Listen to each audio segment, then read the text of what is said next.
what went well this year at the games? Overall? Yeah. Man, I think the fact that it just happened in general is probably a good thing. The logistics that they did to coordinate getting the athletes out from overseas, that was a huge challenge. I mean, we were just talking to Stefan in the gym, and he's saying because the rules just changed, he's just trying to go home to a wedding and come home. In Germany, sorry. And like, that's going to be a huge problem for him. And they just did that for, I don't know how many people it was total.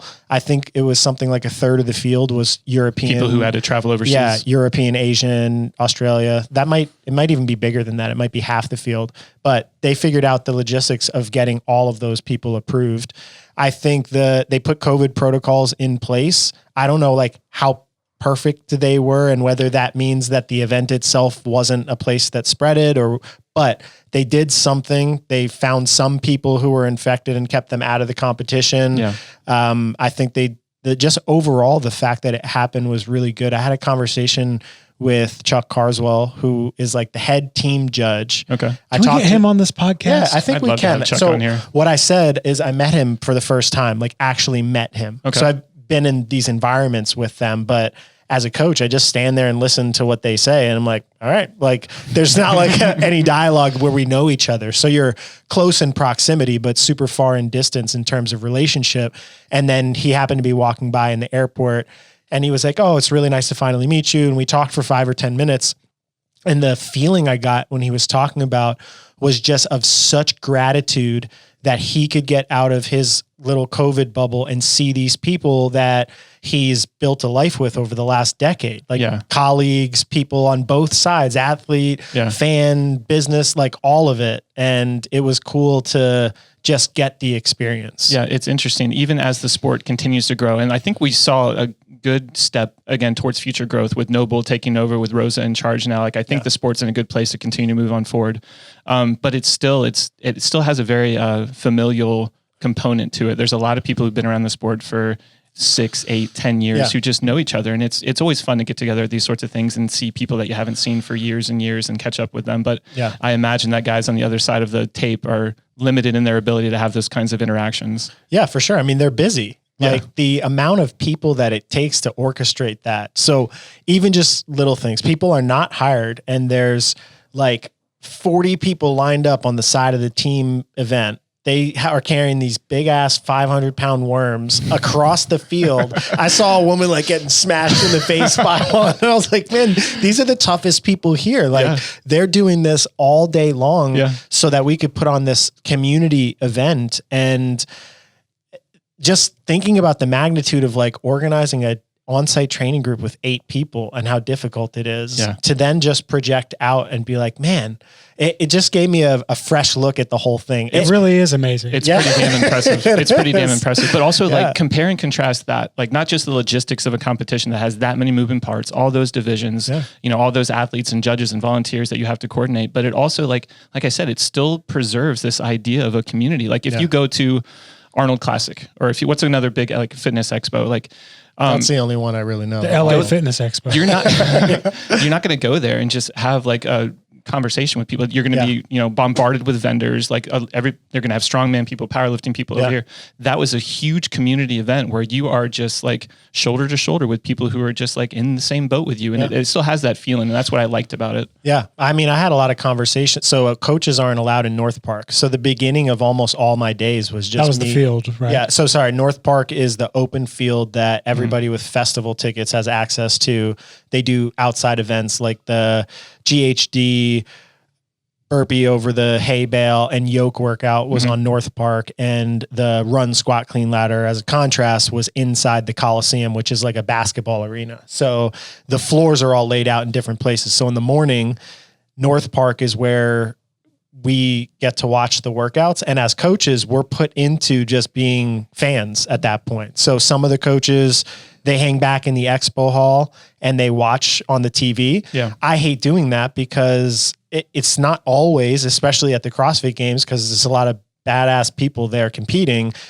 If your person's not in the lead, you're probably not getting footage because they're just not displaying the whole fields all the time. And a lot of times even if your person is in the lead, Travis, then you don't get still might not be getting the love. Yeah. And for sure. And I think they're like, that's why I was asking about the business side. Cause there's observations now that I kind of get better because there is this kind of family-based feel in CrossFit, but there's a part of that family that is in the power and control of how the media and how the business dynamics of that event operate. And let's just say, for example, one of the title sponsors has one of the, major athletes in a heat that's in second place instead of first. Yeah. They might be getting press time and air time anyways. Right. And that it just is what it is. I think that's what happens in professional sports, but it is definitely something to observe that when we've been giving criticism in the past about the displays, we've been thinking of it from a biased coach's perspective or from a distance-based fan. Like,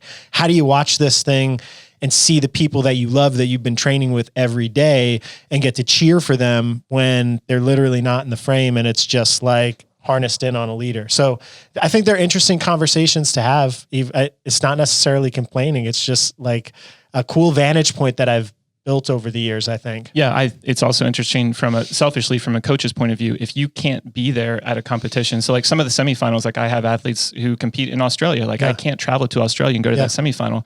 And I want to know information about his workout. Like I want to know, what were your transitions? How often did you break? What were your breast breaks? And like he can't track those in the middle of the workout. Yeah. And it's not coming through on the live feed. So I think that those are kinds of like talking points that we can try and, continue to revisit as we go forward and try and professionalize. Well, you said that from a coach's perspective, but if I was the athlete, I finally make it to the games. What if I wanted to review my own performance? Or there's nowhere to do it. Like do they allow them to set up an iPhone and film it? No, you can't bring anything. That is the most important thing you do all year, and you can't review it unless you're Matt Frazier or Tia and going to be filmed. That's kind of interesting. Yeah. I mean, I went back and watched, so West Coast was all repeats. So during West Coast preparation, I went in and I just went back to all of those events the last time that they did them. And it was interesting because like Noah and Travis were in the live stream in that event back when they actually did it in the Coliseum. And which event was this? It was the pull up 100 the pull up. One? Yeah. The chipper workout. Do you remember the whole thing? I do. 100 pull up, 80 GHD, You're gonna 60 kill it. Row. 60 pistol, 40 row. You killed it. Yeah. I didn't kill it. I wounded it. So they were in that workout back in the day. Yeah. And they had like a little bit of press, like just a little bit of them being shown, and then it went to something else. Could you get any actionable information from that? Not the only actionable information I took to Noah, and I said, look, this happened a couple years ago. The sport evolves every year. So probably what Matt Frazier did back then is probably a good benchmark that you should just try to beat it, because that's how much better than the field he was in general as an athlete. So we kind of used that as a pace dynamic. And then I did the same thing for the girls. Like for Lauren, I just went in and I kind of looked at it and, said, here's probably going to be the part of the workout that's not going to be great.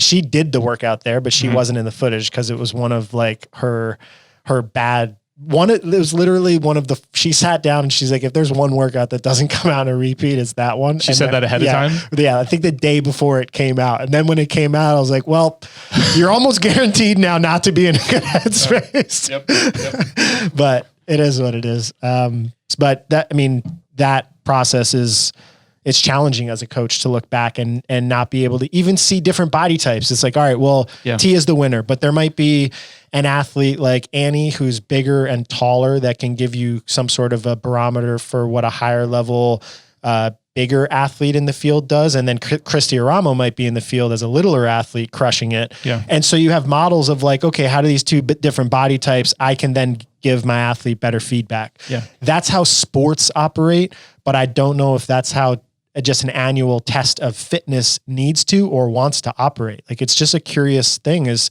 maybe it's just better for it to be like this and not turned into a sport. Yeah. It's interesting to think about what they want to do. How do they want to operate? Is it something where like they're trying to make sure that the experience that they're projecting through their live streams is one for just like the average viewer who's familiar with CrossFit and kind of knows these names? Or is it somebody like maybe a little bit closer to us who's working with high level athletes, who wants the structure, who wants to know, how did Christy attack this versus how Annie attacked this versus how I want somebody to attack this in 3 years? Yeah. I think though that we would both agree that the sport is probably going to improve and grow the more details we can have on that side of things. And that's why we continue to sort of like revisit that talking point of give us options. Give us some options for other live streams to watch different Even kinds of athletes. Give us a paywall. Have a paywall. Full field paywall. That's what I was going to say, is just have People one would camera pay for that's it, zoomed out, because even on that zoomed out camera, it's like watching old high school, game footage of like football or soccer games. Like you just zoom out. I'll see what I want to see. Like I'll see how my back line's set, or if it's a zoomed out view of the CrossFit games when they're out on North Park, like I'll see you walked this transition. You got to run that next time, because look, you lost 5 seconds here on that versus like just looking at the end result and trying to guess. I mean, I think that in order to make the media broadcast entertaining in the long term, especially to outside viewers, because the sport is itself already hard to explain. So you already have this barrier to entry to try to create a fan base. Yeah. If you look at most sports, as they go through the process, they're explaining a lot of the basics about the sport as they're doing it probably for people who don't know. Mm-hmm. And they're also, the rules are kind of set and explained. In our broadcast, that's not the case. And I think going through this process and putting like bird's eye view cameras up, if you did not make a live broadcast and you did a broadcast afterwards where you wanted to highlight the CrossFit games, I think you could create really cool shots where you know which athlete's in which lane, and you can point to them and put like color the leader and be like, look how much of a difference there is here. Oh, this athlete just saved, they all rode 15% or more by switching the guy. Yeah, exactly. And you could put row paces up. Like I think you could do a lot of, but that'd be a big post-production project. But don't they do that anyway? Every year they'd spend X amount of months like doctoring it up for when they release it some other time, or am I getting that wrong? I mean, I think that there would be different ways to create a story of the CrossFit games, not just... Sorry, they don't do it with the big field vision, but they do spend something months to like... That's where I was going to... Tell the story. The other way that I'm picturing this, have you watched many of the Olympics, like the long swims, the long runs, where it's hard to get the whole field in there? They still do a relatively good job of making sure like, all right, this is the leader, this is his story ahead of time. We're going to give him like a little 5-minute segment to make sure we still can create a narrative over our stream. But I can still see the race. I can still see all of the runners. I can see like, oh, that person just pulled their hamstring, or like this person's catching up on lane 2. Yeah. So there's a burden of evidence out there that says it's doable, but I don't know if they're just like at the point right now where the production value and the production cost that it requires is just maybe a little bit beyond them. Yeah. I mean, I think that if you were a viewer of even just the CrossFit Games videos that come out, if you've watched them over the last 5 years, there's a very small number of people who have their story told in those segments, which is fine. It's just winner oriented in its development. But I think there's people that win events at the CrossFit Games that don't get press. And there's people who also like podium at the CrossFit Games who don't get a lot of press because that's where it gets tricky, where it's like, you haven't won shit, but you're always featured. I don't want to say any names. Yeah, for sure. And that's the kind of business side of this whole game is that you understand where the argument's coming from. Because if people want to put their eyes on that person, and that's, that's part of drawing more visibility, then you have to display that person. But I think that like Jon Koski, for example, the fact that he swam that much faster than other people who were also competitive swimmers, like Brent was a competitive, I don't know at how high of a national level, but he's a good swimmer. And Jon Koski came out of the water like minutes before everyone. I think it would be cool to tell the audience, like, why is this guy flying in front of everyone? What's he doing? Whereas when you watch the just plain broadcast, it's like, all right, well, they're swimming for 20 minutes. What the hell are we going to talk about? Like, oh, look how good his stroke is. Look how good his sighting is. Yeah. I don't think most people who just would watch fitness stuff would give a shit about that because they can barely swim. They don't know what sighting means. I remember not being able, in my very first triathlon, I was out on a lake and it was a windy day and the waves were coming at me and I wasn't able to sight. And so I was trying to figure out where I was going after a while. I was like, this is worthless. I'm just going to put my head down and swim. Yeah. By the time I actually got my head up out of the water, I was like 45 degrees off course. And like, we had looked at that study that Evan had given us a while back about the distance saved in like a 800 meter race and about how it's the difference between winning and losing. And I was thinking about that and I was like, man, I wonder how many of these people, like you said, like maybe that guy's that much better of a swimmer, but maybe he's that much better of a swimmer in open water. Yeah, because open water is a different skill set. It's generally about how close to the line you can actually swim. Yeah. It was a pretty flat day there, but I think that the start line was super wide. Like it wasn't like people were bunched up together. Instead, they went basically one lane of super width. I don't know if that changes like the distance to the, from one, because we're not close enough that we could really look at the angles, but it's possible that some people that were flanked on one side swam longer than others to the first buoy. Yeah. And also they're just having to get through all that chop. And some people don't want contact. Yeah. So it's not like when you see high level swimmers, they'll kind of swim like closer together and in lines, but their swim technique kind of allows that more. Whereas a lot of CrossFitters aren't that mobile. So they're swinging more and they don't trust each other. I think the high level guys, like watching high level swimmers or even like Tour de France riders, like the speeds that they're biking at and just being this close to each other, they know like this other guy's a professional. He's not going to he's instantaneously veer off course. Yeah. But it was interesting thinking about that and thinking about swim tactics because I had the same thought watching the run, the 550 yard, 500 meter run, thinking, you got to be a good runner, but this is really about race tactics. This is about like, can you get not just necessarily in that lane one, the tight one that takes the turn, but maybe in lane two and sit on somebody's shoulder and know when you're going to kick at the end, because then you're not out wide. You don't get stuck behind a pack and you know about where you want to be in terms of when do I have to kick, and you're not setting the pace the whole time. That to me was probably more of a test of, are you familiar with race tactics when it comes to a short-ish distance run? Yeah. Not that really wasn't around like lane oriented thing. It's not just like a 100-meter sprint. And I don't know what he was trying to capture with his test there, but for me, that was not just like, hey, who's the fastest runner? That was like, who knows how to race? Who's willing to get in there and bump shoulders and rub a little bit? Man, what movie was that? It's like an old Tom Cruise movie that had Robert Duvall Jr. Days of Thunder. Rubbin's racing. Like, what did he say? Oh man, you're not bumping them, like something like that. But it's like, you have to be willing to get there and rub a little bit. And I love that because the guys who are willing to get themselves there in the spot line, that they wanted early on were more likely to do better. Now, some people got chased down towards the end, but I also think they maybe came out a little bit too hot. Yeah. I had kind of started writing reflections of like each one of the workouts, what I thought, how did each athlete operate? What could they do better? I haven't even talked to them yet to talk about how I sat down, had breakfast with Noah, and I had traveled back with Travis, but like, we're both at that point, like we've all put the work in together. I mean, there's months of me being on the fields with them, driving, jumping in the water. Like we were all tired. It's a team effort at that point. So I hadn't really had any time to process it and it was mostly just talking. And then I started writing down. And one of the things I thought about with that event was, yes, it came down to race tactics, which kind of sucks in a test of fitness because at that speed, you're not really tracking your pace. You're running a race against other people. And if you did proper race tactics in a slow heat, you're kind of screwed, even if you ran your race right and won against the field, which is kind of interesting. Cause then it's like, well, then should everybody just have like ran as fast as they could? And then if it's like, okay, well, if you did that, then shouldn't you have had some sort of a curved start line to say that the people starting on the end, by the time they get to the finish line on the most efficient line are running the same distance as the people on the inside. And it was funny because somebody brought that up. I think it was actually Fikowski brought it up in the briefing. Oh, really? And that briefing was happening right before they were about to jump in the water. So they had like this kind of setup where they like just put buoys and people down to explain where everything was. And Fikowski raised his hands. He's like, well, this sounds like there's two turns and they're both left turns. So it's not like there's it's not like it's balanced out. So if you're put on the line on one side of it, you're running farther than the others. And he's like, Castro said something along like, this isn't a track meet.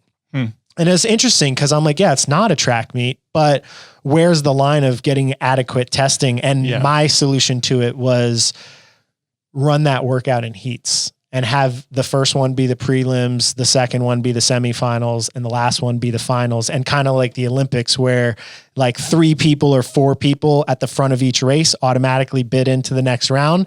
And then at 5, 6, 7, they take top times. And that would also have been, as I was writing it, I was like, oh, that would be so nasty to have run to that sprint in multiple 550 multiple times. But I mean, we see people do that in the Olympics, and I it's know, just that for sure. you're going to Yeah. get the best racer at the end of that, I think. But also, it's interesting to think about what he was trying to capture with that test, though. Like, if he thought that it was just short, high power, then that's what he wanted, and race tactics be damned. You know? But I don't think it was, and I think that you would probably agree to me. I also like look at how well people did in that, and then look at like that 21:59, which is probably a little bit more like, hey, high power, just put the pedal down and go. Don't think about anything. There's not really a whole ton of skill involved with that. So just contrasting those two, I think was just a little bit different. But again, we don't know what he was trying to test. Yeah, for sure. I hope they put up a thing in his story of him going through and doing this process for himself. What went well, how they want to make changes, if they would use it as another one in the future, what would they do? Be cool if there was some process where they highlighted that. You know, because it kind of directs where we're all on the ship together, but a lot of us don't really know where the ship's going. You just kind of put your trust in it. Like, all right, whatever. Maybe you got it. Yeah. The other thought that I had about that in terms of like, maybe transparency in a way, was thinking about some of the run distances. Yeah. So looking at the run clean, like they said the first loop was like 250 and the second one was 200. Yeah. Or the run Tota Bar where they said that it was 1,200 meters per loop. So like 4,800 meters total, just shy of a 5K. I feel Hold on, the loop? The loop. The loop was supposed to be 0.75 and you did it twice to get to a mile and a half. So 1,200 meters, right? So then it's like and then 1,224, 4,800 total. But what I was saying with that is I feel like looking at some of those times, it seemed like it was a little bit shorter. And the only reason I say that isn't to say like, oh, you said 1,200, it's not 1,200, it's actually 1,000.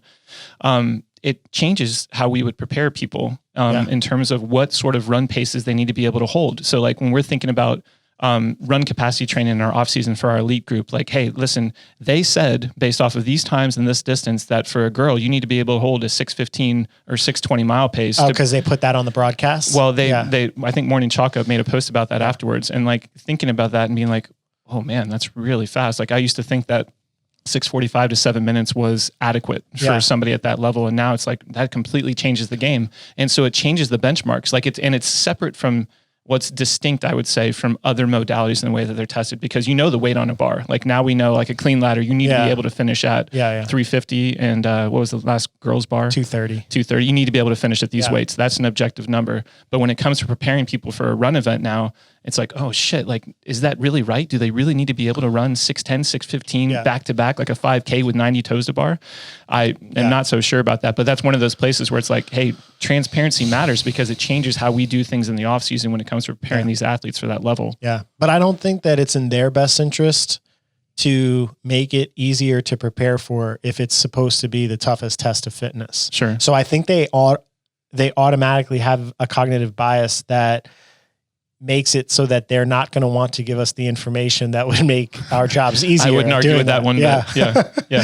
So you went through and you started doing a little bit of like after action review, like Dave did on the events. Was there anything that stood out in terms of like big picture, or was it really just like event by event? These are the kinds of things that I took away. Well, I did big picture. And then I've only done day one. I've only gone through the event by Chris. It was a long first day. Yeah. And Chris gave me the idea in my defense, like Wednesday, which is 2 days ago, and yesterday I dedicated like an hour to it, and I was like, all right, this is a good start, but this is going to be a big project. And then now you said you've seen like lots of other people doing this. Yeah. Like, that takes the fun out of it. Yeah. I don't know.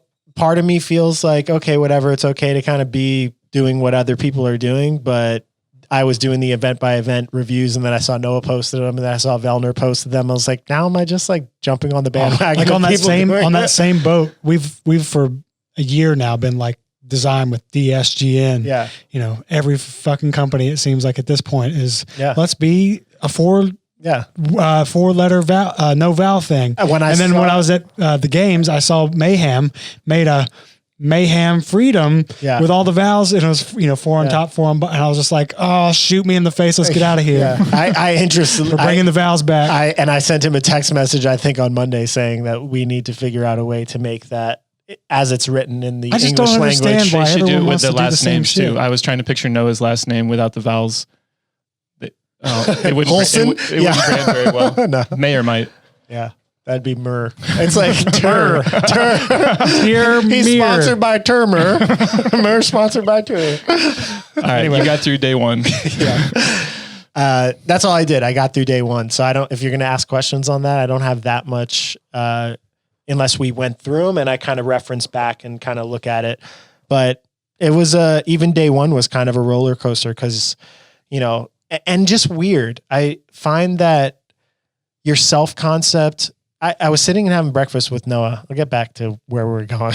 I'm interested to see where this goes. I was sitting and having breakfast with Noah and we were talking about after the games. We're talking about moving forward and just like having real talk. He even brought up like he was struggling one time during Saturday and he was thinking like, do I need to consider new coaching? Like, did I do everything wrong? And he felt guilty about having that thought and then wanted to tell me to get the guilt off his chest. He's like, I'm not there, but those are like, they're tough review processes to go through and feel and empathize. But I feel like when I went through my review process, I felt pretty good about it. And I think part of it is because so much happened, right? Like, and not all good stuff on the leaderboard is necessarily good and not all bad stuff on the leaderboard is necessarily bad. So I've kind of evolved as a coach where winning is still a priority and I'm still training people to win, but I also understand what it really takes to get there. And my barometer of success has changed and my ability to tolerate less than ideal performance and still kind of believe in the team and the methods and what we're doing and how we're going to continue doing it has changed. So the philosophical review is very like positive and inspiring. And I'm like motivated and ready to just keep working on what we're already working on. And I didn't look at it as a bad thing, but there were definitely some moments where I felt really down. And some of it is just empathizing with people that I really invested a lot of time and energy in and who I love.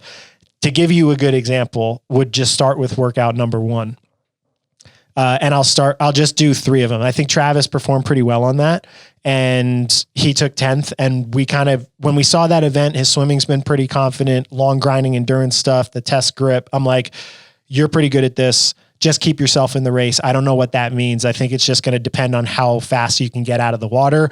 And I don't know how good your competition is at swimming. So swim hard, get out, grind. If you can pass people, you can. If not, just figure out the kayak because nobody's going to be that good at it for that long. Yeah. I think Travis kind of executed pretty good. So I'll kind of call him a wash for the first one.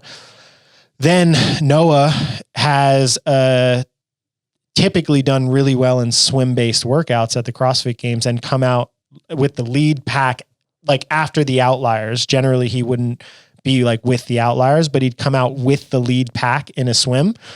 And he came out like 16th or something like that in the water, or maybe 14th in the water, and then ended up taking 16th on the event, which is a hard emotional thing for somebody that's in there who believes that he's going to win, knows that this workout statistically is something that he's got to perform pretty well on, doesn't perform well on it, like not good for headspace, ego, whatever. So like I had to go through that process with him. I think he took 16th. So if it was purely based on the leaderboard, then Sam Stewart comes along and takes 31st on that event. And he came off and we're both smiling and high-fiving because it was like a good moment. And he posted an Instagram thing that people can go and read and maybe follow him, whatever. Give that man a follow. That dude's fucking awesome. He's a good dude. He spent 3 weeks here, or 2 weeks here. He spent 2 weeks here before the games. And we went to do open water swim training. And also we had talked about him having to swim, but Ireland's COVID protocols were not super good for if you wanted to swim.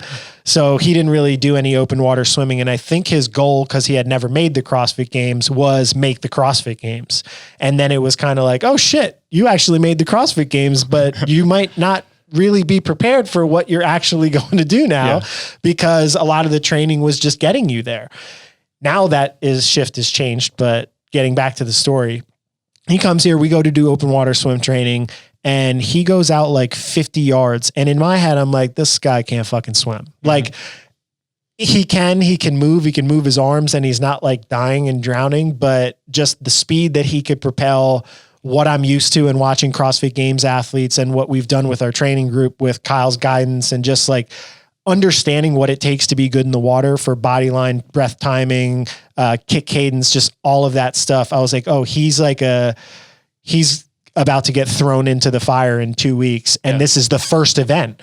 So my whole goal with him of training, because I realized that the CrossFit Games is like, it's a roller coaster. You jump on it, and if you get punched in the face really hard, whether it's performance, whether the workout's really challenging, whatever, that can impact everything else afterwards. Yeah. So my whole thing was, let's set him up for a good first event with reasonable expectations. And I was like, look, you can't swim, but you're here. We have open water. We're going to go 3 times a week. I'm going to get on a paddleboard, and you're going to get as far as you possibly can. He did some personal training sessions with Dan Jackson to give him some like bodyline tips. And it was just like, let's figure it out.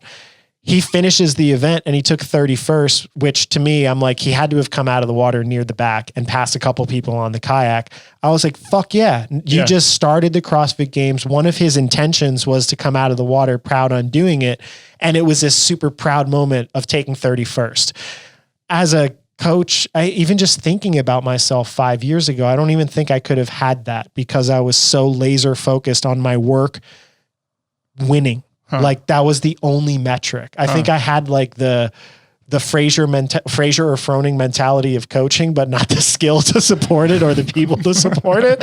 And every year I deluded myself going back in to be like, this is the year. Like we've put all this work in, their numbers are good enough. If they be their best selves in all those moments that it matters, it's going to happen. Yeah. And I just kept talking myself into that. And this year, I think I just went in with a little bit more of like, not realism, because I'm just hopeful still. I told them all that my goal when I set up training is for everybody to have their best year ever. Yeah. It didn't go that way, but I'm not going to change that as my goal for everybody I coach is have your fucking best year. Why are you doing it if you're not trying to get better? Yeah. It's the thought that I had from that is it your job as a coach? It's like, say that you have somebody who you think is a potential games winner, which we do. We think that we have a couple in-house who have the potential to win the games. Is it your job as a coach to introduce that idea of delusion? Do you need to sort of like fake it till you make it, while in the meantime, like maybe inside, like you have this air of realism that you've come to over the last 5 years? I have struggled with that because I see people coming up and it's like, man, like you have the skill set, you have the capacities, and you might have what I would think are like this subset of intangibles, which just lead me to believe like you're going to show up on game day. But the reality is we don't know. We don't know what everybody else looks like. We don't know what the tests are going to be. Yeah. You almost have to delude them in a way. Like you said, like you have to trick them and fool them and say like, you can fucking do this. You're going to fucking do this. You're going to win the games. Everybody's deluded until the moment of reality.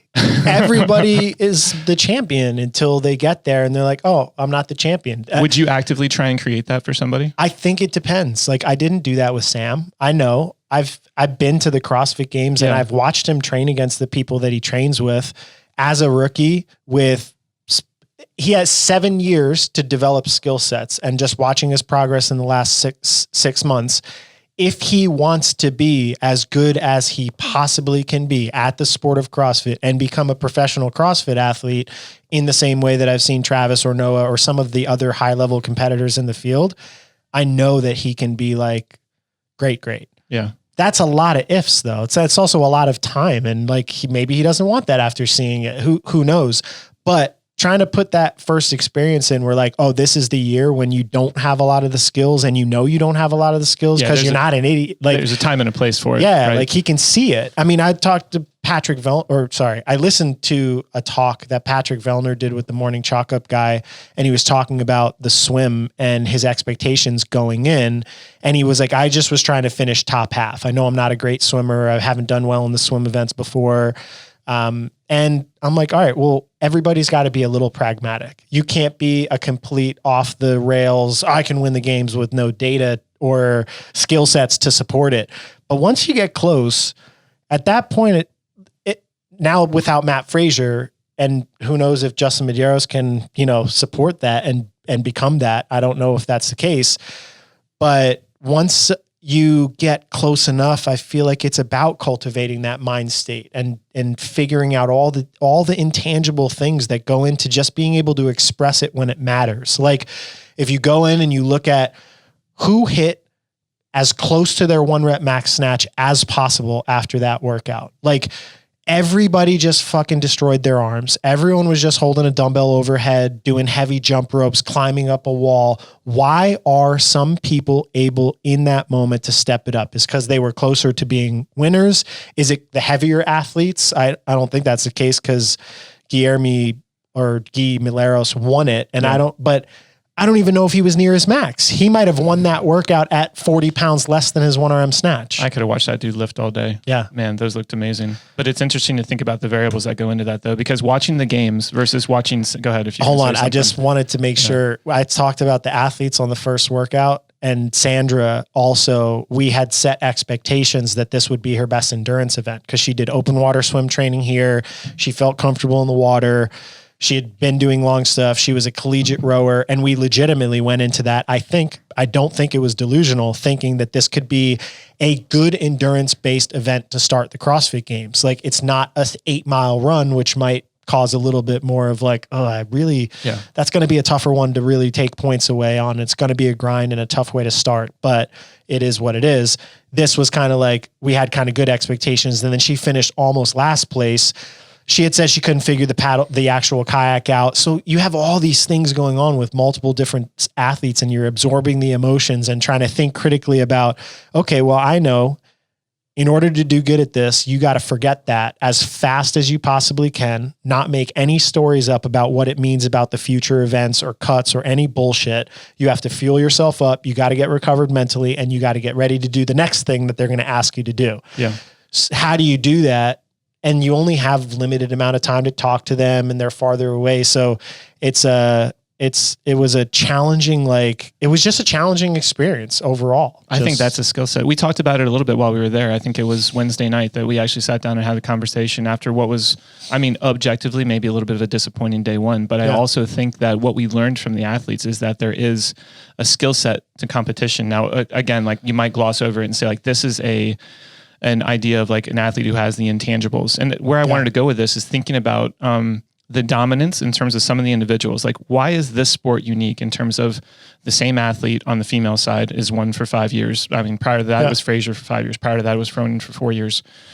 What is it about that kind of athlete that allows them to succeed year after year after year? Is it the physical capacity, or is it this idea of this intangible based subset of skills that allows them to deal with all the shit that you just said? Because all of those people, all of them had bad events before. Yeah. They had bad finishes overall. Yeah. They were able to compartmentalize that inside of the moment and say or even Vellner, take Vellner at this year's games, his 36th place swim, and then turn around and he won workout too, one event too, I think. That's crazy you say that, because Liam Neeson had a subset of skills, and he went back to back 3 times. Was there 3 of those? 3. Don't watch the third one. What was the third one? I don't want to see. Actually, real quick, let's take a slight pause. Everybody watch the third Taken. Make sure you go all the way to the end, because if you make it to the end, the director gives a slight nod of the hat to say, "Yeah, we knew this movie was bullshit." You'll know it when you see it. Was Liam Neeson in the third one too? Yeah, he's in it. It makes me sad. Forrest Whitaker's in it. Sorry, back to what y'all were saying. Don't sully Liam Neeson with a bad Taken 3 movie. That man's amazing. It's so bad that it's good though. He's a gift to humanity. Yeah. I don't know what I was saying. Me either. You were saying having a subset of skills that keeps people repeating. Oh, yeah. Intangibles versus capacity, I think is a conversation. Well, hold on. First of all, I think people would, even the narrative maybe has already started. Day one was a disappointment. It wasn't good. We had higher expectations. But prior to really getting into the discussion, one of the reasons why I felt really proud is if we just objectively look at the people that were on the floor, and we take all that delusion and all the past and all the things that we did from a work perspective to believe that we could do better on game day than we actually did. And you look at the 4 team athletes and what they've accomplished to this point, and them being rookies and them being older and first time working together, and just their general CrossFit performances over the course of the last years as individuals. And you look at how they did, and you look at the 4 individual athletes. Sam, having never been there and getting a muscle strain, is okay, well, he just wasn't really prepared to tolerate what was required of that test, and made a medical decision to ensure that he could continue playing the sport. And had a good event at the CrossFit Games, had a top 10. So he proved that he could do something against the best people in the world. So there's a big positive takeaway. Sure. Sandra, having done it for 9 years and taking 22nd, it definitely wasn't the way we wanted to start the event. And after her first day, it was oh God, how did we get here? But she fought back like crazy. And her last her last performances were all really good gut check performances where she performed really well. It just wasn't enough to make the final cut. Yeah. Had she made the final cut, I do think that she would have kept climbing and had a pretty good performance, especially after seeing some of the tests. Noah had kidney surgery prior to going into the competition and did something to his shoulder that stopped him from snatching for, I think, 5 weeks in his preparation. And Travis finished in the realm of where he's finished at the CrossFit Games over the years that he made it there. So there is a lot of like success bound into performances, even if they don't meet expectations. So I want to just like, if we're going to start digging, critiquing, and what could I do better? I feel like there's a testament too to this just being a team of people that has done it for a really long time, stayed healthy, built outside life stuff. And I was just super proud to be around them in spite of whatever we're going to talk about performance wise. Well, I think your ability to sort of zoom out and take that perspective, like that's something that I feel like is valuable for any athlete to be able to actually, hey, given all the context, given all of the other chaos that you had to deal with, let's grade your performance in all of that, inside of all of that. I think it's really, really valuable to do. And I don't think a lot of people do that very well. I think that they maybe dial into the details a little bit too closely, are maybe overly nitpicky on some of the things that maybe didn't go too well. But to take it all like that and hear the way that you broke that out, I feel like that is a very, very good perspective that we would probably try and encourage a lot of other people and coaches to try and have when you review your season. Yeah. I listened to Scott Panchik have a conversation with Travis and Noah in the back. And I mean, I was kind of just like eavesdropping it on their conversation. And he was talking about, and he mentioned it in some of his retirement stuff, that all he ever thought about after the CrossFit Games was how could he get better at CrossFit? And he said it was a super critical process. And like, I'm assuming that means it was super self-critical and like self-consuming. And he kind of just got wrapped back into doing the same thing. And I was thinking, oh, you know, this is somebody that's done really well at the highest level for many years. It's been a marker of consistency. He never hit the top level podium. So maybe to him, some of that work wasn't necessarily like worth it from a performance perspective. And I was wondering, like, I don't do that with my athletes. I don't just only talk about, well, what does this mean from a performance perspective? I think I tried to talk to them about how their life is going to change as a result of this, or if they're going to commit to it, why, what are they doing? That in and of itself made me kind of proud. Like I had conversations with people and I'm like, oh, okay. Like we might be doing things a little bit differently. We're not necessarily getting that like peak performance win. I mean, we got pretty damn close one time before with Noah, but like, we're not that narrative. We're not the narrative of dominating. And I had these conflicting things going on in my own head there. Cause everyone's like, you see the mayhem shirts and you see the proven shirts and you see all this stuff. And I was like, man, like our brand's just much smaller because we haven't won, but we have such a strong sense of community and people are coming up to me and thanking me for podcasts. And I was feeling very proud in spite of everything that was going on. Yeah, I don't know why I said that or where I got lost on that tangent. I think save me. Looking back and reflecting, I think it's easy to get caught up in maybe trying to grade the performances on a surface level, but I think it's also important to dig into some of that other stuff and know that the way that you like leave your impression on the world isn't just on the performance. Like I think Scott Panchik, he left something behind this weekend and this week. Like he won Spirit of the Games, right? Where did he place? I forget where. It's probably like 16th or 17th, or did he end up lower down than that? I don't. You probably have the leaderboard. Yeah, you keep talking and I'll figure it out. But watching that dude grind through whatever the heck was going on with his knee, whether he's got a missing ACL, whatever else was going on in there, was just something else entirely. And seeing some of the things that he's still capable of physically doing at his age and like with the state of his body, like the handstand walk was super impressive. Being able to lunge with that bar, man, that's the sort of stuff that I feel like when you think about the legacy, you think about the things you remember, and they're not always performance-based though. They're about like that mental willingness to sort of dive into discomfort and dive into uncertainty. Like that's the sort of thing that he's going to get remembered for. When it comes to the business, to the brand, I honestly could care less if we don't create a champion. I know that it's something that you've talked a lot about over time, like wanting TTT to put somebody on the fucking top of the podium. Yeah. I know that the amount of lives that we've touched and the amount, like the legacy that we're going to leave is something that all of us can be proud about. Like the people that we touch, the way that we're able to like communicate in a genuine manner to the people that we interact with, whether it's at camps or through the classroom or through design, that's always something that I've been proud about. And that's why I always am proud to wear the TTT shirt. But I don't know, like I'm not going to project values on anybody else and say like, hey, you care more about performance in your community. But I know that what we prioritize is this kind of shit that I really want to make sure that we always prioritize. And if we happen to be able to layer top level performance on top of it, like hell yeah. Fucking perfect storm. He took 11th, which is impressive.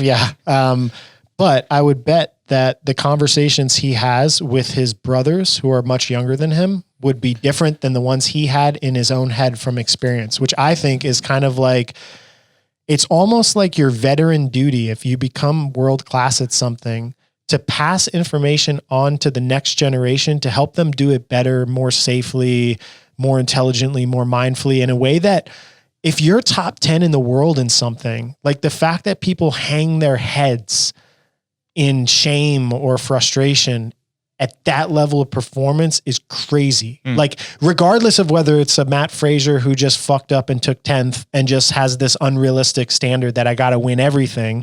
Like any of them, I feel if I had the opportunity to influence the next generation of athlete, which maybe I will have an opportunity, my goal is to make them proud as fuck of who they are, and that the leaderboard is something that they're going to use to measure themselves, but not to define themselves. And I think that there is a very fine line in high level athletics that people ride where they put so much of themselves in that one moment on that leaderboard that it can cause dysfunctional headspace, a mental health issue. It's hard. I mean, it's a metric. It's a metric that's very visible. It's very tangible. And it's something that we all use to compare ourselves to each other. And so when you see yourself on a leaderboard, it's hard to say, well, man, if this, and this had happened, I could be 5 spots higher, or in the open, I could be thousands of spots higher. What's wrong with me? Why didn't I perform?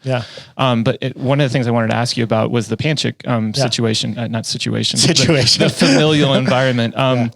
Watching his 2 younger brothers, watching Ben Smith's 2 younger brothers, watching people who go and train at a gym. It's crazy to me.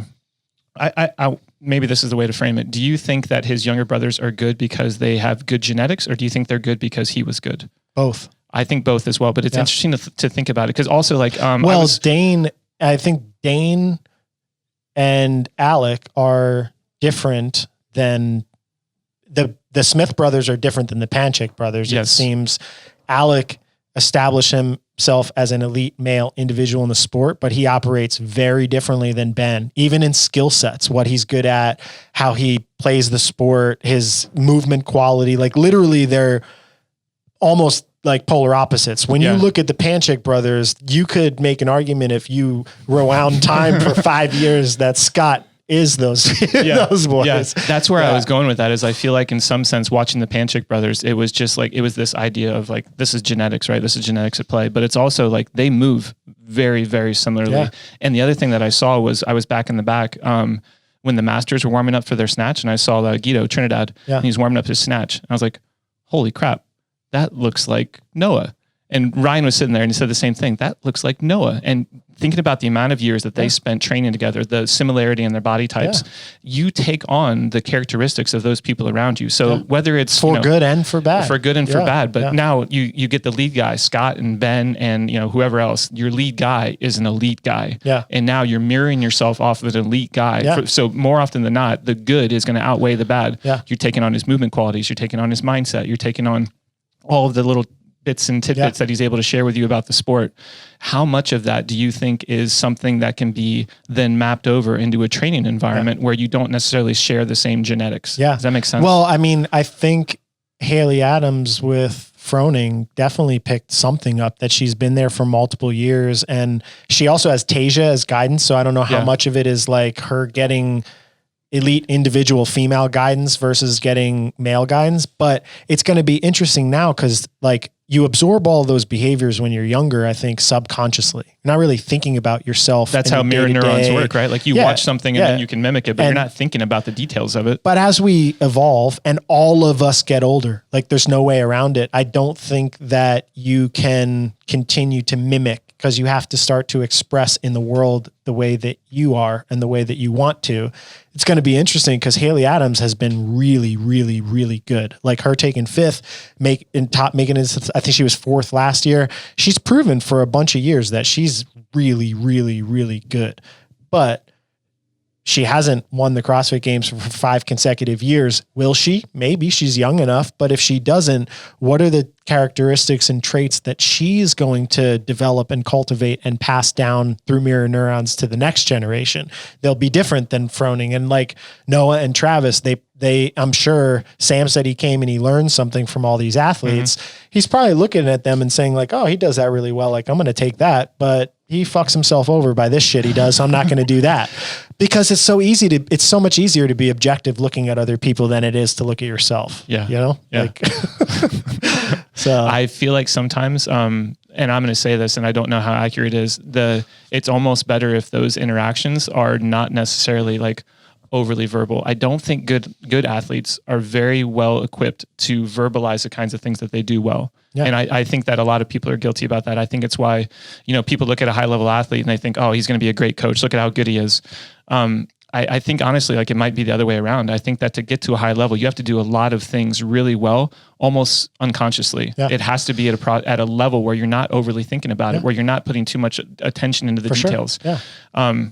Where I was going with that is I have this idea that the training environment isn't necessarily one where like Travis and Noah are teaching other people how to do little things. It's just being in the same place. And the Panchek Brothers the same way. Smith Brothers are probably the same way. It's just being in the same place and watching them move and trying to replicate it. And then also trying to solve the problem in your own way instead of trying to take somebody else's solution and map it onto your body and your skill set and everything else. Yeah. But watching Saxon and Scott, and then also like thinking about the Smith Brothers and thinking about watching a Guido snatch versus Noah snatch. I was like, man, there's just all these similarities. It's crazy. And I don't think it's like the programming, right? I don't think it's like the way that they're coached. I think it's just this way that we as humans, we take on the characteristics of those people around us, for better or worse, like you said. It's one of the reasons why, this is like a full disclosure, like almost like I'm confessing. It's one of the reasons why I stepped back of doing a lot of CrossFit training in the environment, because I realized that I don't handle the CrossFit stressors of racing in a way that I could emulate as a role model. And I was like, okay, I know there's some things that I could teach people in terms of balance, maintenance of flexibility under tension, breathing. Like there's definitely things I can do with my body and through my approach to training that can be helpful for a CrossFit athlete. But I became very insecure in thinking like, maybe I'm influencing them subconsciously by not doing the things that they need to be doing. And I need to leave this as a competitive space. I'm going back from that, and I'm going to start doing the throwdowns again every Saturday. But you are, but it's a conversation that not every Saturday, but I think it was right before the games. You challenged me to a throwdown. I think we were getting ready to leave, and you said, "Adam, you can do the throwdown." I did. What do you do CrossFit? I think I did too. You've done two? Up. No, I've done way more than two. Yeah, I've done maybe two out of the 150 that you guys have done. I did like a whole year and a half of competition prep before COVID. So all those throwdowns I tortured myself with. That's why you're my hero. Yeah. One of the other things that I didn't know if you had other event specifics that you wanted to talk about. No, that was just to highlight a point. Yeah. The other thing that stood out to me, which I feel like also we had this conversation during the Open, was for the event itself, specific, I would say, critique that I think is really easily fixed was trying to standardize judging or trying to take the judging up a level with novel movements. So here's the challenge. Dave Castor is trying to create an event, and this, I agree with this, like try and make it challenging, try and throw things at them that they haven't seen before. I'm all for that. The problem with something like that freestanding handstand push-up is the judges didn't know it. Yeah. The judges didn't know that that was going to be a movement. They were briefed on it, right before they went out. They weren't able to standardize it. If you remember during the Open, when everybody was doing those wall walks, it took us 3 to 4 to 5 chances of watching people do it and judging it to realize, oh, that hand moved too quick. Oh, that foot didn't come all the way to the ground. Yeah. That's an experience that needs to be built upon. Yeah. I'd want to see at the highest level that you've at least prepped those judges to be able to sort of handle the chaos that comes with a new movement. And I think that's something that's really easy to get out ahead of, because there's a lot of new movements that I think that we're going to get exposed to over time. Yeah, there were a couple times you guys keep putting the thought of I'm complaining in my head, so I don't want to sound complainy, but that specifically was definitely a big challenge. And I think if you pulled the athletes in that experience too, it was just a big challenge because the workout was briefed. If you were the first heat to go after, it was literally like brief, you're on in 90 seconds or something like super fast. And I was like, holy shit. Like they were literally just like briefed on what they're supposed to do. Yeah. I could be mixing up the workouts, but I noticed that happening and thinking like, man, I wonder how these athletes are going to try to figure this skill out on the fly in that environment and deal with the judges. And Travis specifically, like there was one point where the head judge walked over and moved him back 3 lines. So I didn't know what that meant. I didn't know if like, okay, the on-floor judge got it wrong and like he walked forward too far and just she didn't see or like couldn't figure out for the world of me what was happening. He was also getting no reps because when he was coming back to tripod, his feet would hit the ground. Those were kind of easy to discern. And then afterwards I was like, what happened? And he's like, I don't know. And he got like super frustrated and he like definitely lost his cool during that workout. But those are the types of things where I'm like, man, these just seem like they could be quasi unavoidable. Even if it's like, hey, when we introduce a novel movement, you mean quasi avoidable? Avoidable. What did I say? Unavoidable. Unavoidable. Quasi avoidable. I think all the staff probably needs to see people of the demo team do an actual workout. Where do they fail? How do they fail? Yeah. Just like all of that type of stuff. It could have people also like rolled into other people's lanes or none of those things actually happened. And maybe a couple people got screwed over as a result of it. But it just is an interesting thing that if we're creating these tests, how do you give equality to the people that are actually doing the test? Yeah. Because you want it to not be dependent upon like, well, how did you do on the other 8 tests? Yeah.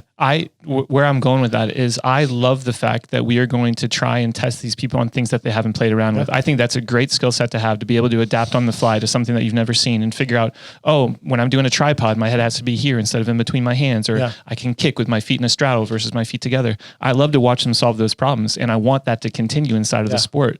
I think the limiter on that is going to become when you also throw that level of chaos at the judging staff. Yeah. I don't think that's the way that you can try and actually like make a test that's fair, because then not only are you asking the athletes to solve problems on the fly, you're asking the judges to solve problems on the fly, and their solution is going to be different than this lane and this lane and this lane. And I mean, it also caused like that happened pretty much every time there's been like something crazy and novel and different that hasn't really been tested. The dragging of the sled thing, the ring handstand push-ups, strict muscle ups when it happened at regionals. Right. And I think if it's not briefed and a movement that you can kind of, or something that's just like really straightforward, like, hey, kettlebell vertical at the top. Yeah. We've had some of these standards where it's like, oh, the judging is influencing this test way too much. And it's not an easy problem to solve because this is something that should have been like tested out. I think. It's interesting because when we were there, you and I sat in the room, maybe you're drinking wine or not, I don't remember, but we were watching gymnastics or diving. Yeah. We were watching diving. We were drinking wine. We were talking about how the judging is subjective and how it can be politicized in a way. Yeah. The judging, I'm okay with there being some aspects of the sport that are subjective judging. The issue that it comes into it is now you've got individual judges placing their subjective biases on it. But if you go to like gymnastics, or you go to diving, or you go to some other area or sport where it's subjective, it's the same judges. Yeah. It's the same bias, the same lens that they're looking through. Does that make sense? Yes. And that's where they have to try and standardize that in a way. Yeah. So if there's issues like that where it's like everybody's looking at the same thing, but you're looking at it through a different lens, you're going to see something different. Whereas if I'm the same person, I see Travis do it, Noah do it, Sam do it, then I'm always trying to look for the same thing. So there's some level of regularity, I think, that goes with that. Yeah. And also too, these people are, I mean, all of them, all of the games athletes are super athletic. Like they figure shit out. And if you watch Tola out there, he demoed that with, I think, Scuds, who, first of all, they're both like, one was a cheerleader, I think, who's like, obviously the carryover between cheerleading and gymnastics and core tension and ability to spot yourself upside down is super high. Tola was a gymnast who's notorious for being like freakishly strong. So 405 pounds is light for him, and he's a gymnast. And they're probably have some time to practice those skills at least a little bit and wrap their heads around what they're supposed to be doing, how they're moving forward, what they're trying to demonstrate. They get to ask those questions, even just an equal amount of like, I think that to create some, okay, now go warm up, would probably create a better fan experience, because that was one of the CBS broadcast workouts, and I think it made a lot of people look like not so athletic. Because, I would agree. Yeah, I would agree. Yeah, maybe that's part of the point. Maybe you want to be like, oh, look at our sport, we can make our athletes look bad. But my thought would be like, just give them a little bit more of a structured environment when you unleash the unknown and unknowable, and that the time constraint to get ready to do the unknown and unknowable is not immediate for some people. And if you happen to be in, a female heat that's going forth, you have 90 minutes to prepare. So it's not really an equal test according to that. Feels like the events, excuse me, could be unknowable, but maybe not the movements. I was thinking about that. Like if you have a library of movements and you can just release these ahead of time and say like, all right, here's 50 movements. Yeah. These are things that like, we're going to pull from this library. Maybe not all of them, maybe all of them, maybe in different combinations. Maybe you'll see burpees in there in 3 different variations, but give them time to practice it. Give the judges time to be able to like, say like, this is what you're looking for. These are common flaws. These are common movement errors. Like, we podcasted with Trav this morning. So if you've heard that one, you heard me say this, but I said to him, cause he was complaining about the workout you were just talking about, the handstand push-up thing. Of course. And I was like, well, what if I asked him, I was like, what if they did a thing where each year they put out a new pool of movements that could show up? Doesn't mean they will. It could, so that could still give the element of you don't know what's coming, but at least you could go through the list and say, well, let me make sure I know all these. And kind of the unknowable part would be how it's kind of organized. Yeah, how it's organized. Because it just knowing that you're going to kayak doesn't necessarily like now that kayak's been released, it's like kayak's different. What if you just did a mile swim? Yeah. Or what if they put an outdoor rig up and you got to Kyle 1K and come back and do 15 muscle ups and back? Like there's so many different variables when it comes to just creating a test. Yeah. So I don't know. I'm going on break. I think probably 2 questions and then we can probably wrap this up. One would be, where do you think, so there's been changes in the sport this year. Like obviously we're hopefully coming out of COVID, maybe going back in. I don't really know what's happening right now. It was cool to see. It was cool. Like you said, when we started, it's cool to see that we're having in-person events, that we have big in-person events that aren't just like these little local things anymore. I really want this sport to come back and I want all sports to come back. Noble's in charge, title sponsor now. Rose is in charge of the whole thing. CrossFit Games as an entity, where do you think it's at in terms of its like growth potential? Do you think that I think that this is a question that I heard Savan pose to Castro on one of the podcasts. Like, where do you think it is? How'd Castro respond? I'm not going to say because he kind of like didn't really give an answer. Is it in its infancy? Is it in its teenage years? Is it starting to asymptote a little bit? Do you think that the CrossFit Games? Did you just throw out an asymptote? Yeah, I did. Nice. Everybody knows what an asymptote is, right? Where do you think it's at? Do you think that there is still exponential levels of growth left to be able to be realized as the sport? And we're talking about like CBS marketing, prime time on ESPN. Yeah. Like how high do you think it can go? I think it highly depends on how the CrossFit Games team decides they want to grow the sport. Because I think if they just decide, hey, the games is just going to be a small spectacle for the community every year. We're going to keep it really small, but we're going to invest all this time to make the open and quarterfinals huge because that's where the money makes sense for them.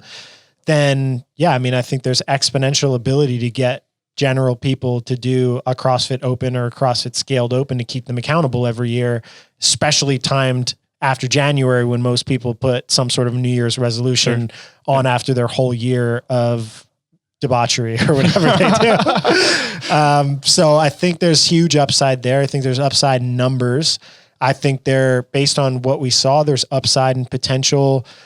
I don't quote me on this, internet people, but I had a conversation with somebody who worked for CBS, I think right before or right after 2018, right after like the biggest year that they had and right before Glassman came in and decided to change the CrossFit Games. And he was saying that the sport of CrossFit was like the 6th or 7th highest viewed sport in the US. And that blew my mind. And I was like, what? And he was like, an American Ninja Warrior is higher than that. And I was like, oh, that's classified as a sport I was like, that's interesting. But there's an audience for it. Most people that do CrossFit buy CrossFit stuff. They buy Rogue stuff or they buy apparel or they buy booty shorts or jump ropes or whatever's in the ecosystem.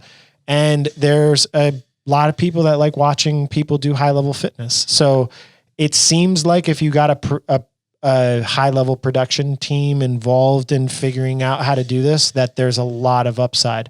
How exactly it gets created and how you make it digestible enough for people outside of the little cult following, I'm not sure how that works, but I think that it should, because it's a sport that, like, if somebody's watching a soccer game and they're like a 40-year-old who hasn't trained for a long time, and let's say they put on 50 pounds and they're technically classified as obese, it's pretty tough to just like strap on a set of cleats and go play a soccer game. Like the change of direction on your knees, on your ankles, wearing cleats, the coordination to kick, they have no hip separation. But if you can make CrossFit accessible, people can walk into a CrossFit gym and learn how to squat and learn how to do pull-ups and learn how to do basic shit. So I feel like there's a financial viability. I think that there's a tie-in with what their goals and missions on the health side are. Yeah. So I'm very optimistic that they're going to move in that direction, but I'm optimistic about a lot of things. And a lot of it really just comes down to how well they execute and what their team is like to actually do that execution. That's why we love you, for your optimism. I mean, you had mentioned that, like the conversations with the CBS guys, like you don't get a major broadcasting network like CBS to buy in unless they think that there's potential for this thing to grow. If you said it was like sixth place or something, they want it to be higher. Like, and they're going to invest the, whatever it is, the revenue. I wonder what the top, you said American Ninja Warrior was up there? Yeah. What could the other ones be? I think there was football, basketball. Baseball was behind CrossFit.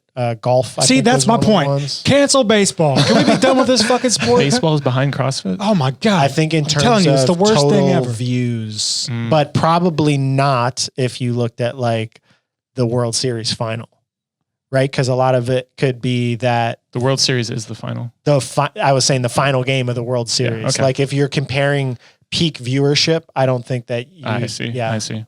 That's what also it's interesting about the Olympics. I think the Olympics viewership numbers are way down this year. And you wouldn't have thought that. Like we were deprived of it last year. It's here this year, even though like there's no spectators there. You would have thought it would have been even higher as a result of that, but their viewership's way down. I think we're living in a culture where a lot of people literally aren't physical. So if you're watching, if you're non-physical and you're watching people do physical things, you don't really get it. You don't understand. Make fun of them. You're like, oh, look, they just flipped twice. This is actually the first year I've ever watched the Olympics, I think. Ever? Yeah. Oh. That swim, what was it? You were in the 4x100 medley. That is the most impressive shit I've ever seen in my life. Like maybe I just need to see more stuff, but it's all that blew my mind. It's all because of Rowdy Gaines. So this is why I think CrossFit has such a strong viewership, is because you understand exactly what, I mean, you don't understand exactly, but you have a frame of reference where you can be like, holy shit, they just did that workout and it's the first of 5 in a day. Like that would be my workout for the week. And you have context, even just in the volume they handle in that period of time. So I think that's like it's kind of like golf, is that people who play golf really watch golf, but there's probably not that many people outside watching golf unless it's like, oh, Tiger Woods is about to win a major, and then people turn it on because it's long and arduous and requires a. Hey, we got an arduous in here too. Yeah, damn, fucking we're so smart. Vocab. All right, last question. Yeah. So we talked about CrossFit Games as an entity and where they're sort of at on their growth rate, climb, whatever. The individual athletes, the standard of performance that we're seeing. It's still, how old's the sport? 12 years? Yeah, 13 years maybe. 2007. Yeah, the first games. I think this is 15. This was 15. Yeah. Okay. How much longer can we continue to see things get heavier, things get longer, people moving faster? Are we starting to asymptote on the performance side of things? Or do you think that we're still just scratching the surface on what these guys are capable of? So I think this one honestly depends on how the CrossFit organization decides to deal with drugs in the sport.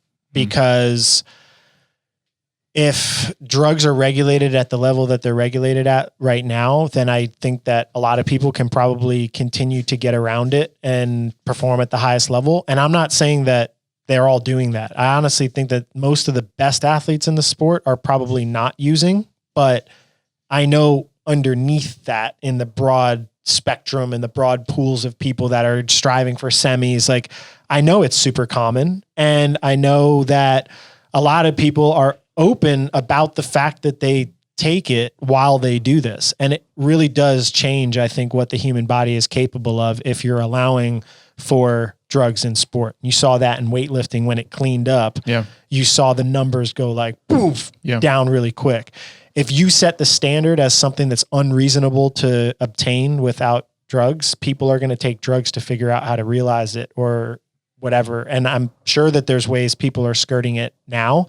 So I think that there would probably need to be some sort of a discussion as to what it really means and what we want to build in terms of fitness over the long term. If you keep making it heavier and heavier and heavier, you're going to sort for a different kind of fitness, I think. If it's just like lift heavy weights, do high skill gymnastics, do long endurance stuff, that's going to be a different type of athlete than, hey, we're going to have five events that are all like more skill oriented or more balance and coordination oriented. You literally see different types of bodies, different types of profiles of what people take to try to find performance in that. So I hope that there's a discussion as to what we want the future athlete to look like, because they are the standard that we're displaying out to the rest of the community. And it might not necessarily be what the ideology of the brand that's running it actually preaches and believes. Yeah. So it's an interesting question, but I don't think that we've asymptoted, to circle back to your word. I think that you could verbalize that. Yeah. I think that they'll get better. I think that it seems like if the strength levels of the people are reaching the world-class level of what people are able to do in just that one thing, that we're getting close to where you could like push up the heaviness. Because if people could do it and they were specializing in just that one thing, it would probably be better. Yeah. So, or maybe CrossFit is just making people better physically, and then the ceiling of a CrossFit athlete becomes higher than Olympic weightlifter. But I think specialization pays, and that won't be the case. Yeah, I would agree with that. Yeah. Nice. Now my brain's just thinking about steroids. Sorry. Posting this to you guys. If you had years and years of doing steroids, then let's say you took, 2 years off, you found CrossFit and you got really good at, do you think that is there a big carryover? Like you took all that benefit, or is it like you're either on and getting the recent effects? Am I making any sense? No, yeah, for sure. There's definitely a long-term gain. I know with certain testosterones, they create structural changes that don't revert back. Right. Like when you look at these WWE guys from the 90s, you're like, well, you might not be on it now, but I saw the picture of you before. Yeah. And like even like The Rock. Yeah. I mean, a lot of them are probably on it now because they probably did so much damage to their own internal systems that they probably just have to take it. And it's pretty easy for anti-aging to get, but it's not just steroids. I mean, I think it's all sorts of stuff that people would take in CrossFit. Like the green beans? Yeah. I was talking to an ex-cyclist before, and he was talking about like how as that sport grew, he realized like, oh my God, what do I need to do to myself? And he was talking about it being a slippery slope. And I'm sure that slippery slope starts in the age of development that we're in right now. It's like, oh, well, now these prize purses are getting bigger, and these people from these other countries where these things are not as regulated, and it's harder for us to send people to test over. Like it really poses a question of like sport, game show. Do we care? Like, how are we testing? How often are we testing? Are people allowed to do it all off season and then show up and it's like, oh, well, only in person do we test? So yeah, those two go hand in hand though. Cause like you said, the prize purse and the legitimacy of the sport are going to determine what kind of young athletes are going to get into the sport at the age where there's nothing else prior to them. And we've seen that a little bit now, but it's going to become more and more prevalent if the reward value for somebody to take up CrossFit versus to go into basketball or baseball or football or soccer, that return on investment is going to be worth it in their eyes. Like, all right, hey, I'm a really good athlete. I could go play D1 football right now, but instead I'm going to go do CrossFit. That is going to push up the plateau of potential performance for the whole sport if you get people who are starting to take that step. But first it needs the investment on the business side of things, on the game side of things. It's like, hey, we have to get the sport to that level to then go and grab these younger athletes with that potential. And define it. Like, really, what is the sport? There's these off-season events. Are they sanctioned? Are they representing CrossFit? Are they just competitions that are doing fitness? Are they integrated with the actual main body who's dictating the sport? Are there people outside of that inner circle making decisions? I like the golf route thing. That was it one of you who proposed it, where it's like a how tour? Golf, a tour. Yeah. That seems like it'd be a cool way to do it. But I'm sure the PGA Tour has standards with regards to how a competition needs to run, length of your course, how like what the quality of the grasses. I'm sure all that is part of.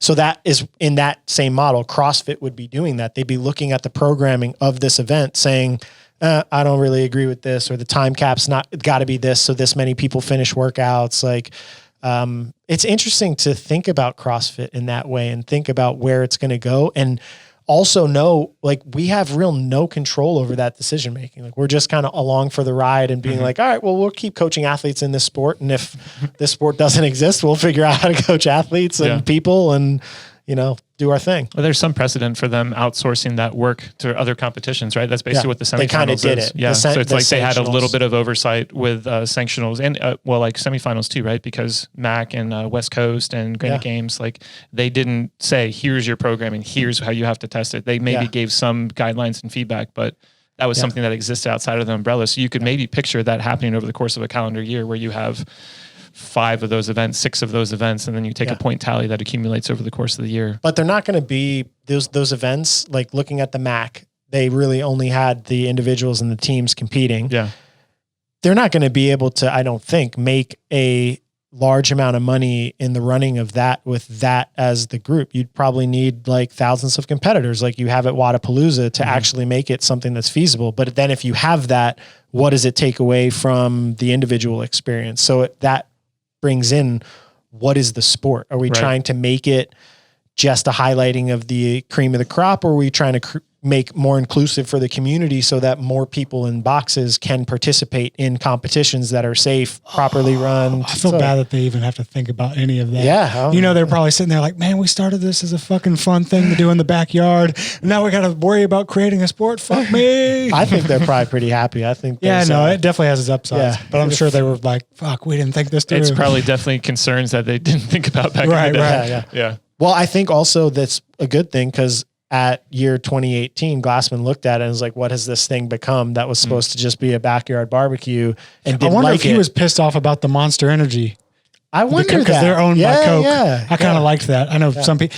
Well, I think unless the broadcast didn't make it clear that they were drinking waters, I could see why people were getting pissed. Like, or not pissed, but like, why are they drinking caffeine between workouts? I didn't know that until like 3 days in. I was like, why? Wait, don't drink that right now. What are you doing? Yeah. Like, no, it's water. It's like, no, don't drink that right now. Yeah. They probably mentioned it, but maybe not.